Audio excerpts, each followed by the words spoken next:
Welcome back to R T vlog. तो guys अभी हम लोग जल्दी सुबह सुबह व्लॉग चालू कर रहे हैं क्योंकि गाइस सामने हमारे वहाँ पे बजीज बैठा है, मतलब किसी का भाग के है। तो अभी हम लोग आपको बजीज को दिखाते हैं 2 मिनट कैसा। तो गाइस सामने बैठा है, आपको दिखाते हैं गाइस। वो साइकिल पे दिख रहा होगा गाइस आपको, साइकिल पे। तो गाइस अब इसको पकड़ने की कोशिश करते हैं गाइस। मेरा बजीज से यहाँ पे ये तो गाइस उड़ नहीं पा रहे गाइस, लगता है बच्चा है गाइस। तो अभी हम लोग इसको पकड़ने की कोशिश करते हैं। तो गाइस रुक जाना गाइस। तो गाइस ये पकड़ में आ गया गाइस, जल्दी काट रहा है गाइस, जल्दी। गाइस हम लोग पिंजरा भी लेकर आए थे गाइस मेरे बजीज का। तो गाइस जल्दी से काट रहा है गाइस, अभी हम लोग उसमें डालते हैं गाइस। हाँ गाइस काट रहा है, गाइस काट रहा है गाइस, बहुत गंदा काट रहा था गाइस। तो गाइस अभी इसको हम लोग रिलीज कर दिया अंदर। तो आप लोग देख सकते हैं ऐसे कुछ कलर का बजीज है, ये रहा ब्लू वाला है वो। देखो गाइस बहुत काँप रहा है बेचारा ठंडी की वजह से।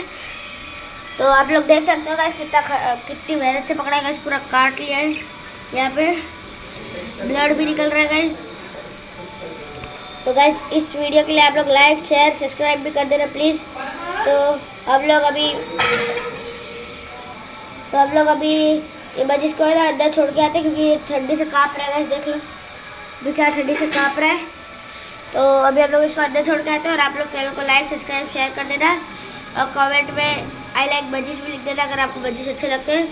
तो सब्सक्राइब तो प्लीज़ कर देना। Thank you.